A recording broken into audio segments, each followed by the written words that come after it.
Good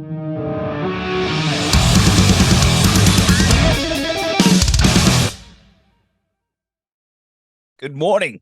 What's going on, bro? Well, good morning for you. Yes, It's 5:30 over here in the afternoon. in the afternoon. Yeah. I'm glad it's not early morning for you. It's good to talk to you again, dude. How's things been, eh? Good, man. Just, a lot of craziness, but the same as usual, like just working hard. I mean, I've been nonstop to be honest, this year since January. So it's been like kind of crazy year for me. It's just passing by so quickly. Yeah, where's it gone? Like, even for me, I'm like, it was Christmas like 2 days ago. Now, Yeah. Well, you know what it is, right? It's just because the pandemic ended. yeah, And now that it's gone, it's like, oh, we're back to normal, kind of. And then everybody's just, running around doing everything they didn't do for all these years. So it's passing by pretty quick. I think that's my impression of it. yeah, I think you're right. I think you're Yeah. right, dude. Yeah, for sure. But man, of course, the new Cataclysm album, Goliath, is out on August 11, and man, this thing is like really good. Like Thank really, you. really, really fucking good, dude. Like I'm Thank you. Thank you. super I impressed. appreciate that. I appreciate that very much, man. We worked really hard on it. It's got a lot of heart. And so it's one of those very honest records. Mm. We let the blood flow and it just came out the way it did, so we're very happy with the results. Was album number 15. I mean, that's incredible, dude.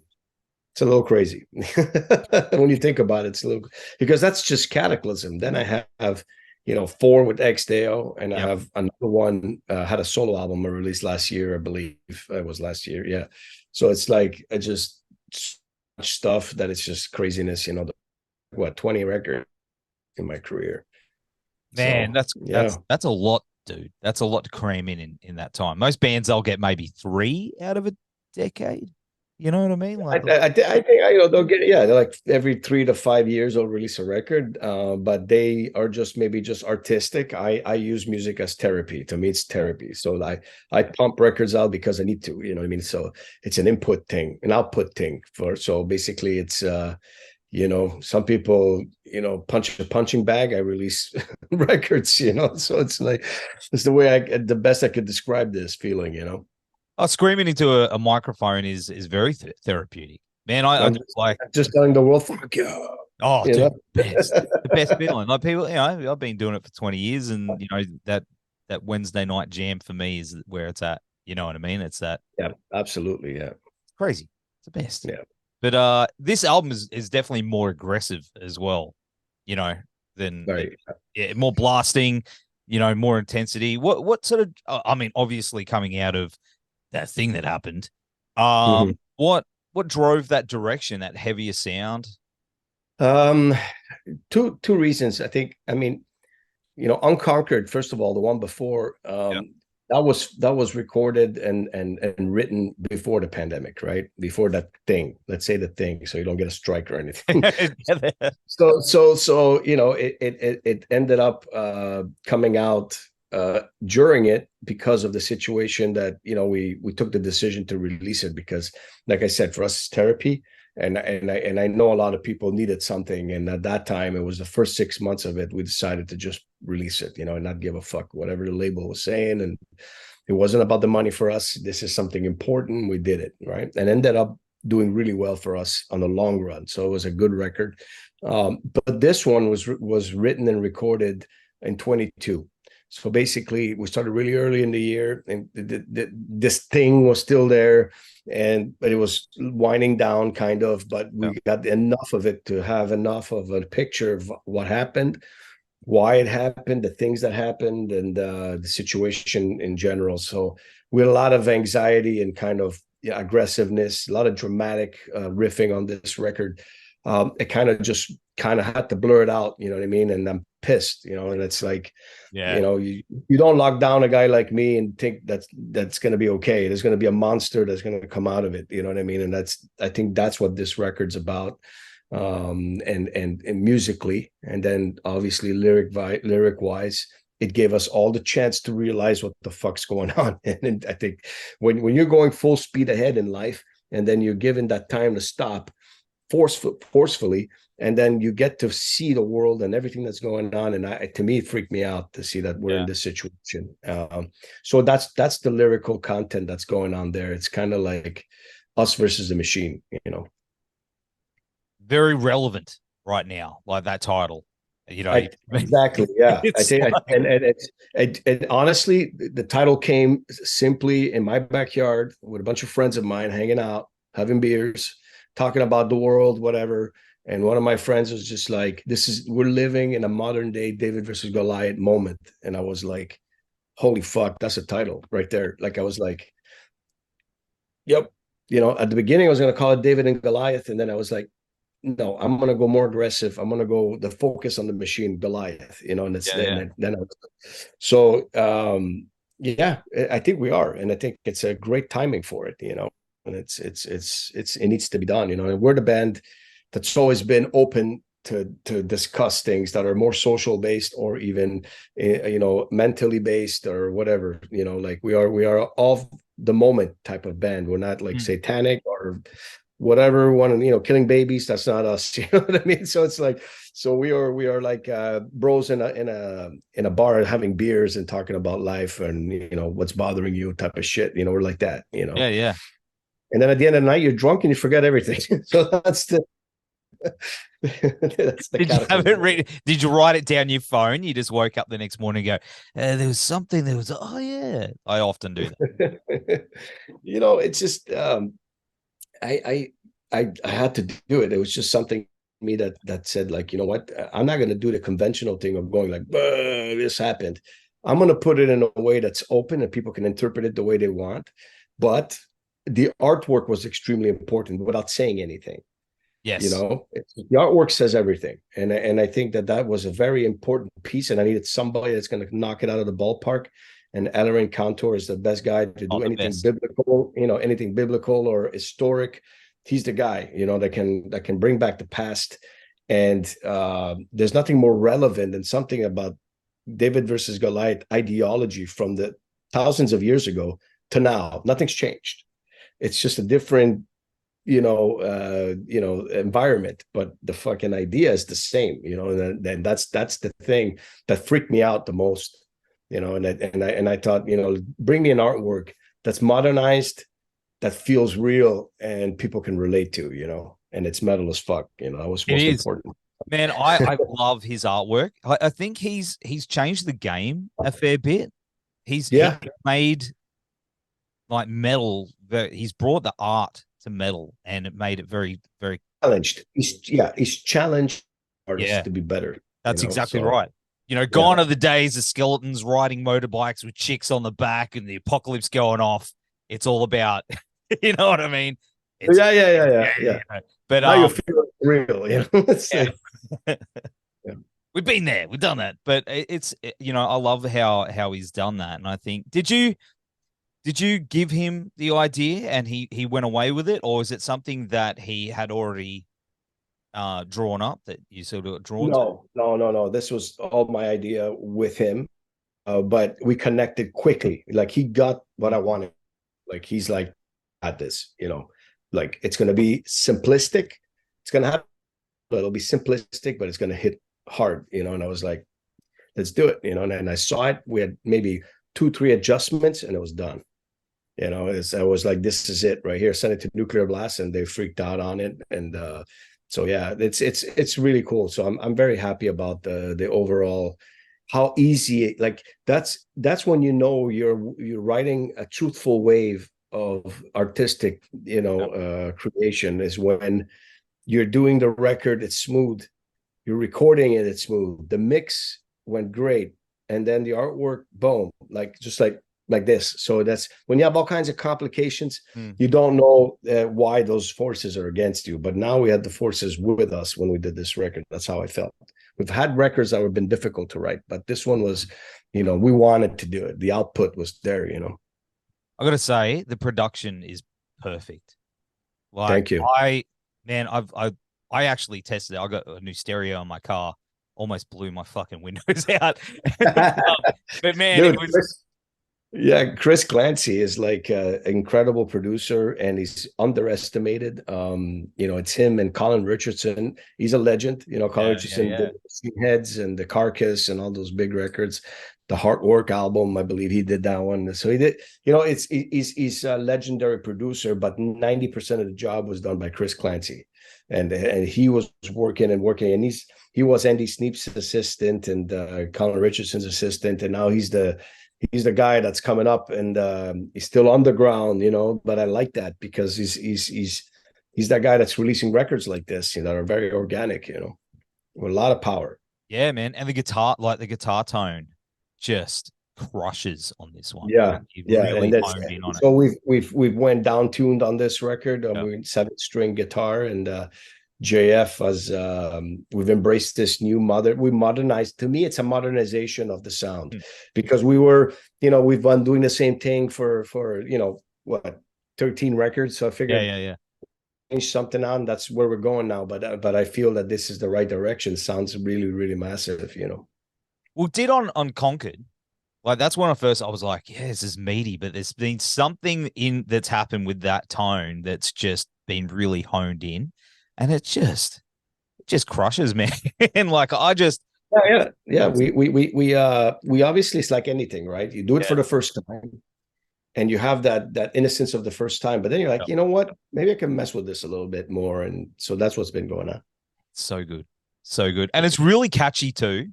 Like Mhm. spoilers, but there's a song, was it Sacrifice for Truth? There's Yes. there's one little bit, spoilers, ladies and gentlemen, where I can imagine like a festival crowd like singing that riff. There's that one little melodic, like, and it just sounds goosebumps, dude. I was driving and I was like, oh, Yeah. you So write that on sacrifice. purpose? Yeah. Yes. And that's the cool thing about that song specifically. That's our bass player's track. He wrote that one. And Steph is the type of guy that for the last few years we had some issues with our lineup. Like there was a crack in the foundation with the writing between him and our drummer that we had at the time. So Mm. this record has James Payne that came into the band, and he was the missing link in the band. Like he came in and the chemistry just exploded, and this drove everybody to contribute. Me and JF have been writing the last few records by ourselves mainly, and with this new lineup, Steph was like, okay, I'm ready to contribute. So he hadn't contributed like this much since we did Shadows and Dust, which is like 2002. So it's been like 10 years of him not really being there, in a way, 20 years of him kind of, being a song, do 3 songs, not leaving the band, but leaving he says, yeah, you guys, you got this, I'll do this and in the bass, and it's cool. But this record is like, I feel it's time for me to do something. I said, hey man, bring it to the table. And he worked on a bunch of songs on this record with JF, but that was his song, Sacrifice for Truth. It was his. And I told him, we're keeping that one, best for last one for you, man. He was happy. So I love that song. That opening riff is killer. Yeah. Tasty, man. So good. So good. And I mean, you guys are very consistent when it comes to releasing music. You touched up on it before, like every couple of years, unlike some other bands like, Tool, where you have to wait a 10 years. decade. You can count your age by how many albums they release. But Yeah. how do you, I mean, how do you keep that creative fire going? Because not only that, with your other projects as well, like XDO, how do you keep that creative fire going and not burning out and hitting writer's block because you're putting I can tell when we've reached a time where everybody needs to disconnect from it and do their thing. I can see when that is coming, because we've been together for so long that I know, and I don't know where the hell JF gets all his inspiration either, man. I mean, this guy is gotta be one of the most underrated guitar players in the world. I mean, incredible. all the riffs he's brought to Cataclysm and that's challenged, like, I mean, so many, albums out there that, like, I had Rob Barrett from Cannibal Corpse, he still talks about the crippled and broken riff. He's like, dude, that riff, he's like that. So he's just got it in him, and he's very soulful. And I think that when he's ready to write, I just let him go. You know what I mean? And that's the thing. And and then I'll come in and give my ideas, and then we got something. But it's one of those things where we're so used to, like, why are we waiting? Like, we have inspiration, let's do it. As long as we have inspiration. If we don't have inspiration, it's not worth writing. For example, the last 2 years, it's kind of like not much going on there. Like, so we're kind of like, maybe at the end of this year we could start working on some tunes for that, but right now there's not enough. We're all into Cataclysm, so I think that's the main thing. It's all about feeling. Absolutely. But then again, we're talking about bands that don't release stuff for ages. It's same with, I guess, some filmmakers as well. They seem to, I don't know, lose their touch a little bit when they leave it too long. Do you think that's part of it as well? Like, you're keeping that fire going, and that's keeping that evolution of the band pushing forward instead of going, we'll just push it off. Do you think that's part of it as well? I think it's a very good question. And there's an innocence factor. Basically, there's that factor that in the beginning, when you start, there's no expectations. So people don't know you, right? So you're going to go out there and it's you, right? And then there's success that comes. And then when you keep doing you, at some point they're like, yeah, but I like you on the first record. I don't like you on the third record, So I want you to go back to that. But then you're not you anymore, because that's not anymore who you are now, right? So the pressure comes in there. And that's when people don't know what to do, or they're like, I play music for me. If my fans don't like it and whatever, well, then I have the question of why you release records worldwide then, right? Then play in your basement or garage and you'll be happy, right? No, but they want to release records because they want to make money and they want to tour. But then there's a responsibility to the fans as well. So yes, we write with that thing of, this is what made the band. This is the brand of Cataclysm. We can play around in our universe and change things around and whatever, but the base core of it needs to remain, because that's what people fall in love with, right? And that's for me the way we think when we write, and then decide to do what we do. It's not based on any a preconceived thing. And so when or like a destination, it's more like, this is how we are. Modernize it, move it around, make it better, make it more. It's like if you an Oreo cookie, for example, right? Well, Oreo cookie, it doesn't matter if it's 10, 20 years, it's still going to be good, still going to be the same one. I'm talking about that because I got them for my kid the other day. But then, they mess with it a little bit. One year they released the double fudge thing or whatever, and they're like, oh, this is too sweet, whatever it is, So, look at it as like this. Because I'm Italian, I'll go there. It's a pizza. And in the pizza, it's going to be the base, it'll be the same. Yep. And you're going to mess around every record with different ingredients. And some of them is going to be like, holy shit, it's the best pizza I've ever made. So we're hoping Goliath is in some of the top one. It's spicy, this one. Oh, yeah. Yeah. It's saying that. Pineapple pizza, yeah or nah? Oh. So, all right. So let's go here. All right. So listen. If I say yes, I'm disowned as an Italian, right?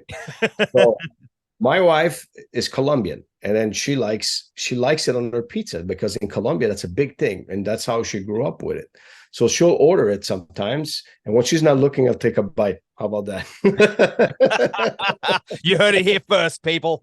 You heard it here first. This is going to be right up there on Blabbermouth. For sure. He eats pineapple on his pizza when his wife's not looking. Yeah. But man, of course, the videos are incredible as well. Bringer of Vengeance and Die as a King are incredibly well made. And I like how the stories connect.